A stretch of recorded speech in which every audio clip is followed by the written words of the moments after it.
ஓம் சாந்தி. இன்றைய சாக்கார முரளியிலிருந்து முக்கிய கருத்துக்கள்.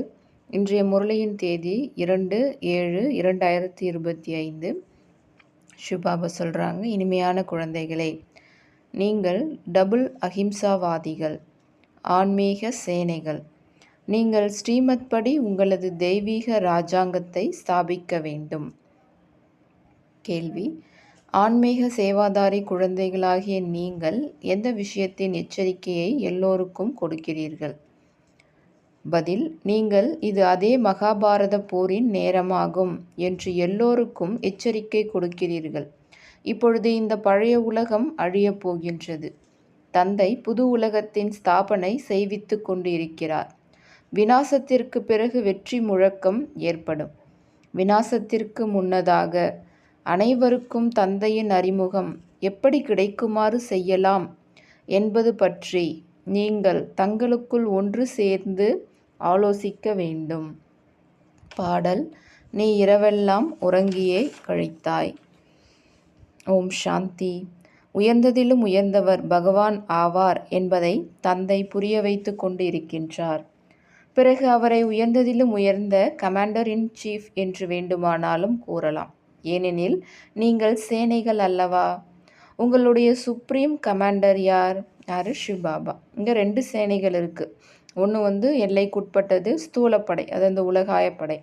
இன்னொன்று எல்லைக்கு அப்பாற்பட்டது, அது யாருன்னா நீங்கள் தான், ஆன்மீக படை அப்படின்றார் பாபா. உங்களில் கமாண்டர் கூட இருக்கிறார், ஜெனரல் கூட இருக்கிறார், லெப்டினன்ட் கூட இருக்கின்றார். அதாவது அங்கே எப்படி வரிசை கிரமம்னு இருக்கோ அதே போல் இங்கேயும் யானைப்படை, குதிரைப்படை, காலாட்படை அப்படின்ற அந்த வரிசை கிரமம் இருக்குது அப்படின்றார். உயர்ந்ததிலும் உயர்ந்தவர் தந்தை ஆவார். அவரை மந்திரவாதி, இரத்தின வியாபாரி, ஞானக்கடல் என்றும் கூறுகிறார்கள். தந்தையின் மகிமை அளவற்றது ஆகும். நீங்கள் புத்தியின் மூலமாக தந்தையை மட்டும் நினைவு செய்ய வேண்டும். மாயை நினைவை மறக்கச் செய்கிறது. நீங்கள் டபுள் அகிம்சகர்கள், ஆன்மீக சேனை ஆவீர்கள். அதாவது உடலாலையும் சரி மனதாலையும் சரி யாருக்குமே துக்கம் கொடுக்கக்கூடாது. அவங்க தான் டபுள் அகிம்சகர்கள். நாம் நமது ராஜ்யத்தை எப்படி ஸ்தாபனை செய்ய வேண்டும் என்ற இதே சிந்தனை உங்களுக்கு உள்ளது. டிராமா அவசியம் செய்விக்கும், முயற்சியோ செய்ய வேண்டி உள்ளது அல்லவா? டிராமா செய்விக்கும் இருந்தாலும் நாமும் நம்முடைய எஃபர்ட் போடணுன்றார். நல்ல நல்ல குழந்தைகள் தங்களுக்குள் ஆலோசிக்க வேண்டும். மாயையோடு யுத்தம் உங்களுடையது கடைசி வரை நடந்து கொண்டே இருக்கும். நாம் இப்பொழுது சங்கமத்தில் புருஷோத்தமர் ஆகிக் கொண்டு இருக்கிறோம் என்பதை நீங்கள் இப்பொழுது உணர்கின்றீர்கள். இப்பொழுது புருஷோத்தமராக ஆக்குவதற்காக தந்தை வந்துள்ளார். இதில் யுத்தம் ஆகியவற்றின் எந்த விஷயமும் கிடையாது. குழந்தைகளாகிய உங்களுக்கு அனைத்து படங்கள் ஆகியவற்றின் சாரம் புரிய வைக்கப்பட்டுள்ளது. எப்படி தூய்மையற்ற உலகத்தில் தூய்மையானவர் ஒருவரும் கிடையாதோ அதே போல ஞானம் கூட ஒருவரை தவிர வேறு யாரிடமும் இல்லை. ஷிபாபாவை தவிர வேறு யார்கிட்டையும் கிடையாது. வேத சாஸ்திரம் ஆகிய அனைத்தும் பக்தி மார்க்கத்தினுடையது ஆகும். ஏணிப்படியில் இறங்கவே வேண்டியுள்ளது. அதாவது இவ்வளவு காலம் பக்தி செய்தாலும் ஏணியில் கீழே இறங்கி தான் வரும், இறங்கும் மார்க்கம் தான் நடக்குது. இப்பொழுது நீங்கள் பிராமணர் ஆகியுள்ளீர்கள். இதில் வரிசை கிரமமான சேனை உள்ளது. அதான் அந்த 3 வித சேனையை பற்றி பாபா சொல்கிறாங்க. மெசஞ்சர், பைகம்பர் அல்லது குரு ஒருவர்தான் என்பது குழந்தைகளுக்கு புரிய வைக்கப்பட்டுள்ளது. மற்ற அனைத்துமே பக்தி மார்க்கத்தினுடையது. நீங்கள் மட்டுமே சங்கம யுகத்தினர் ஆவீர்கள். லட்சியம் நோக்கமான இந்த லக்ஷ்மி நாராயணர் முற்றிலுமே சரியானது ஆகும். பக்தி மார்க்கத்தில் சத்திய நாராயணரின் கதை, 3வது கண்ணின் கதை, அமரக்கதையை கூறுகிறார்கள். இப்பொழுது தந்தை உங்களுக்கு உண்மையான சத்திய நாராயணரின் கதையை கூறிக்கொண்டிருக்கிறார்.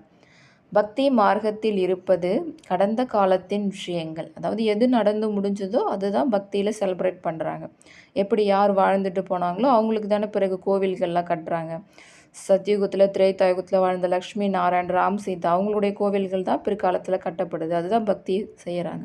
அதே போல் இப்போ சிவபாபா நமக்கு படிப்பு சொல்லித்தராரு, நம்மளை தேவதையாக மாற்றுறாரு, இந்த உலகத்தையும் சொர்க்கமாக மாற்றுறார். அதனால் பக்தி மார்க்கத்தில் அவருடைய நினைவார்த்தமும் அமைக்கப்படுது அப்படின்னு சொல்கிறார் சிவபாபா. பாபா சொல்கிறாங்க, சத்யுகத்தில் சிவன் அல்லது லக்ஷ்மி நாராயணர் ஆகியோரின் எந்த படமும் இருக்காது.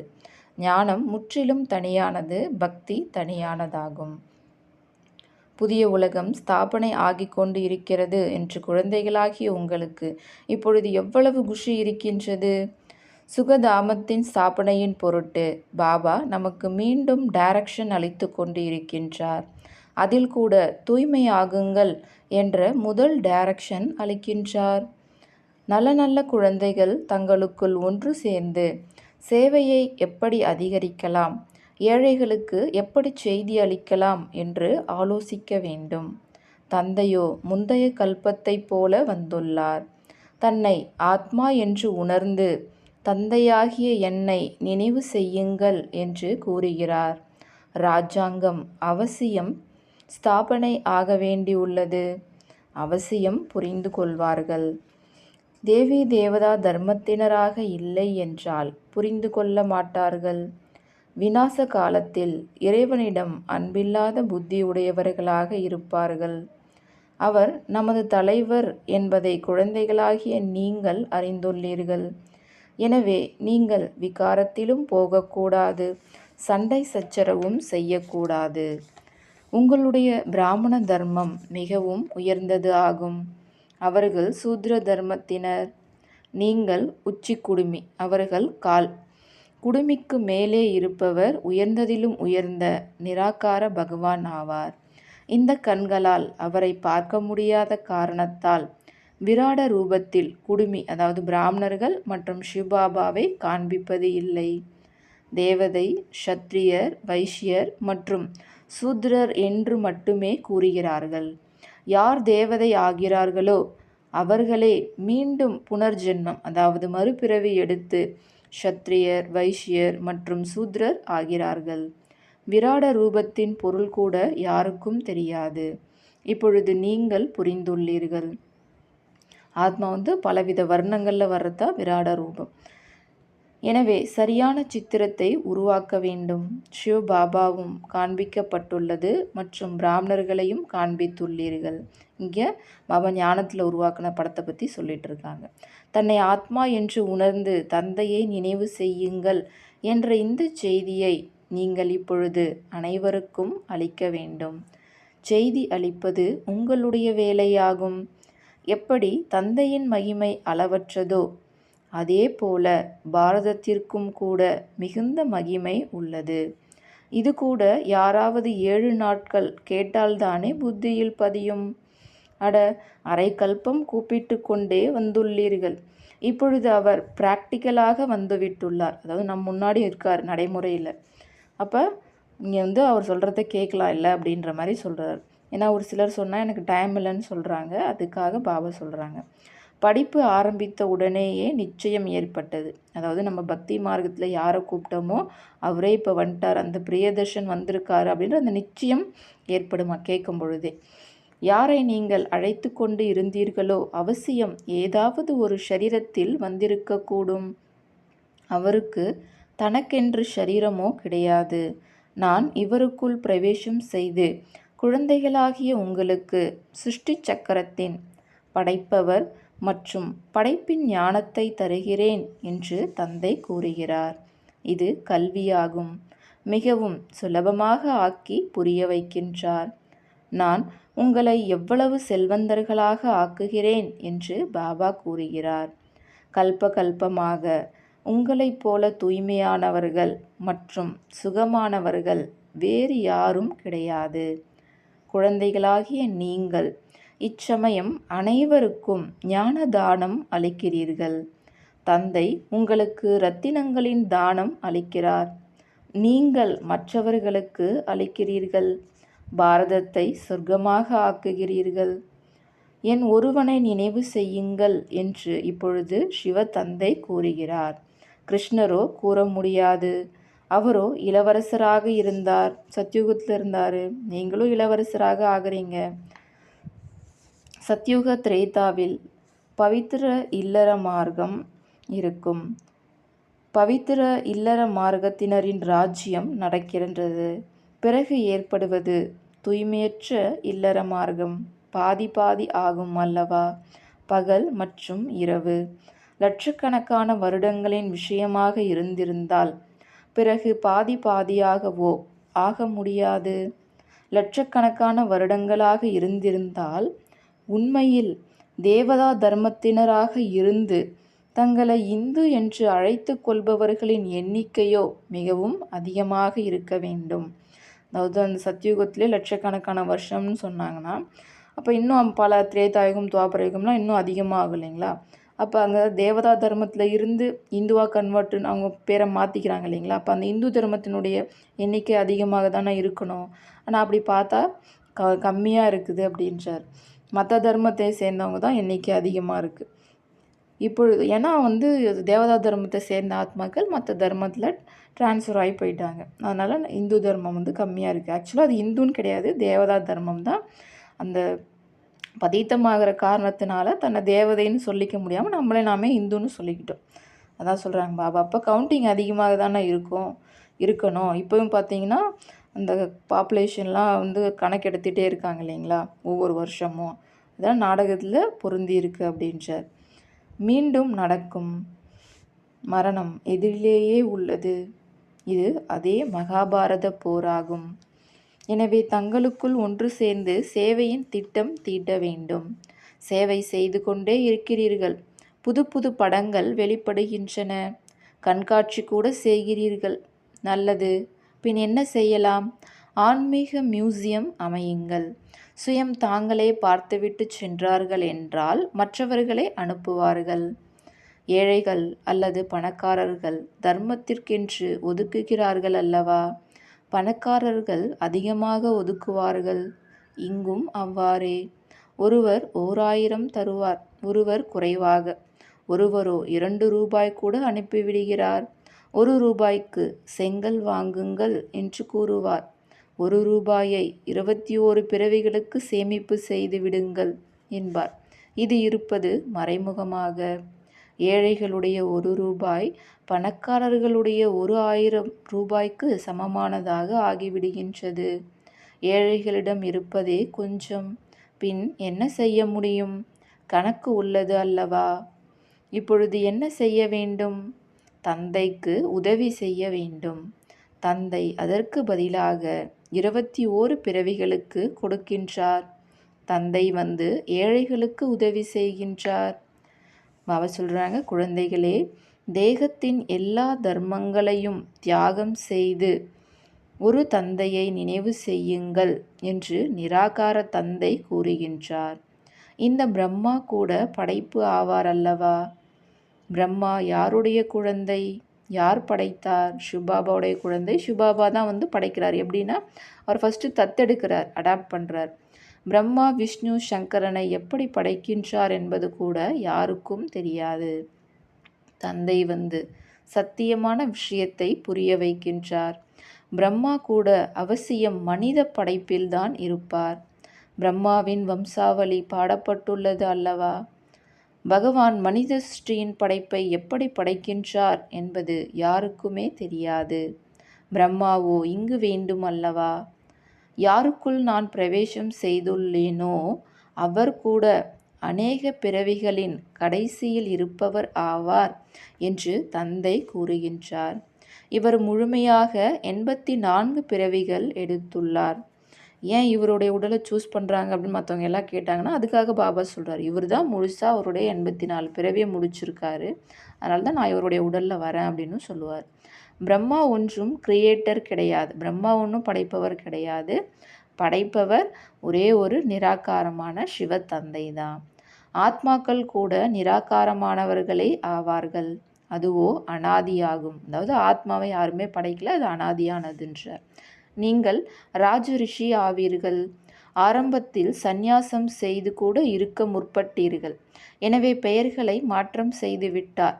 பிறகு பார்த்தார், மாயை சாப்பிட்டு விடுகிறது. எனவே மாலையை அமைப்பது, பெயரிடுவது எல்லாம் விட்டுவிட்டார். ஸ்டார்டிங்கில் இது மாதிரி எல்லாருக்கும் பேர் மாற்றினார். அதுக்கப்புறம் அவங்களுடைய முயற்சியினுடைய ஆதாரத்தில் பாபா மாலையை உருவாக்குனார். அதுக்கப்புறம் எல்லாத்தையும் விட்டுட்டார். தற்காலத்தில் உலகத்தில் ஒவ்வொரு விஷயத்திலும் நிறைய மோசடி உள்ளது. பாலில் கூட மோசடி. உண்மையான பொருளே கிடைப்பது இல்லை. தந்தைக்காகவும் மோசடி. ஏன்னா எல்லாருமே சுயம் தங்களை பகவான்னு சொல்லிக்கிறாங்க. இப்பொழுது ஆத்மா யார், பரமாத்மா யார் என்பதை குழந்தைகளாகிய நீங்கள் அறிந்துள்ளீர்கள். யார் எப்படி கற்கிறார்கள் மற்றும் கற்பிக்கிறார்கள், என்ன பதவி அடைவார்கள் என்பதை தந்தை அறிந்திருக்கிறார்.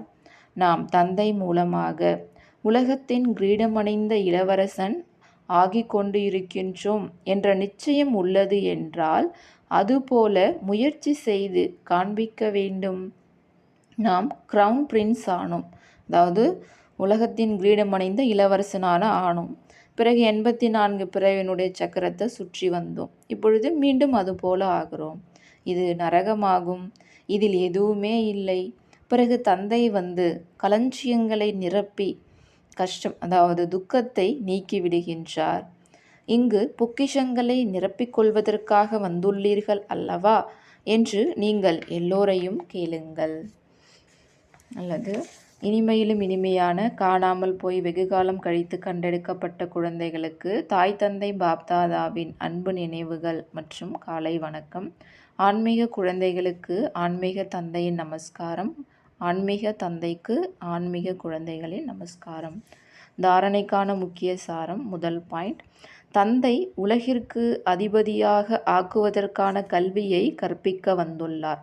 எனவே ஒருபொழுதும் எங்களுக்கு நேரம் இல்லை என்று கூறக்கூடாது. ஸ்ரீமத் படி உடல், மனம் மற்றும் பொருளால் பாரதத்தை சொர்க்கமாக ஆக்கும் சேவை செய்ய வேண்டும்.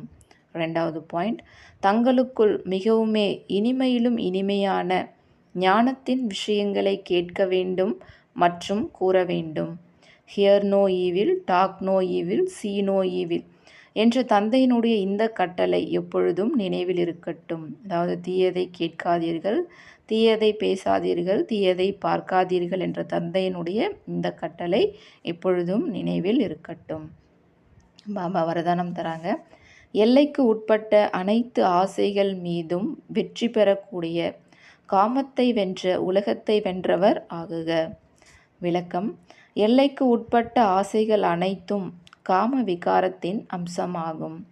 ஆசைகளில் ஒன்று பொருட்களை பற்றியது, 2வது மனிதர்கள் மூலமாக எல்லைக்கு உட்பட்ட பிராப்திகள் பற்றியது, அவங்க மூலயமா அடைய வேண்டியது. 3வது சம்பந்தங்களை அனுசரித்தல் பற்றியது, அவங்கள செய்ய வேண்டியது.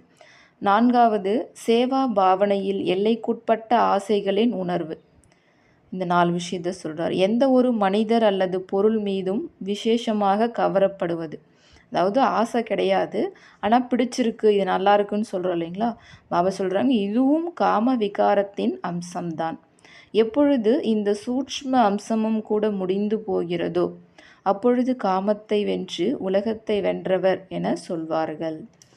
ஸ்லோகன்: இதயத்தின் உணர்வு மூலம் திலாராம் பாபாவின் ஆசீர்வாதங்களை பெறுவதற்கு அதிகாரி ஆகுங்கள். அவ்யக்த சமிக்ஞை: எண்ணங்களின் சக்தியை சேமிப்பு செய்து சிறந்த சேவைக்கு கருவியாகுங்கள். மனம் தானே ஒரு சூட்ச்ம சக்தியாக உள்ளது, அதாவது மனம் சுயம் ஒரு சூட்ச்ம சக்தியாக இருக்குது. அது கட்டுப்பாட்டில் இருக்கணும், அதாவது அது கட்டளைப்படி காரியத்தை மேற்கொள்ளணும். நாம் என்ன சொல்கிறோமோ அது கேட்டு அது நடக்கணும். அப்பொழுது பாஸ்வித்தானர் அல்லது ராஜ்ய அதிகாரி ஆகிவிடுவீர்கள். சங்கல்ப சக்தியை சேமிப்பதற்கு எதை யோசிக்கின்றீர்களோ அதையே செய்யுங்கள். நிறுத்து என்றதுமே நின்றுவிட வேண்டும். என்ன சங்கல்பம் ஓடுதோ அது ஸ்டாப் அப்படின்னு ஒன்று நின்றுணும். அந்த அளவுக்கு அது நம்ம கண்ட்ரோலில் இருக்கணுன்றார். சேவை பற்றி யோசித்தால் உடனே சேவையில் ஈடுபட்டு விட வேண்டும். பரந்தாமத்தை பற்றி யோசித்தீர்கள் என்றால் உடனே பரந்தாமம் சென்று சேர்ந்துவிட வேண்டும். அந்த மாதிரி கட்டுப்படுத்தும் சக்தியை அதிகப்படுத்துங்கள். அச்சா. ஓம் சாந்தி.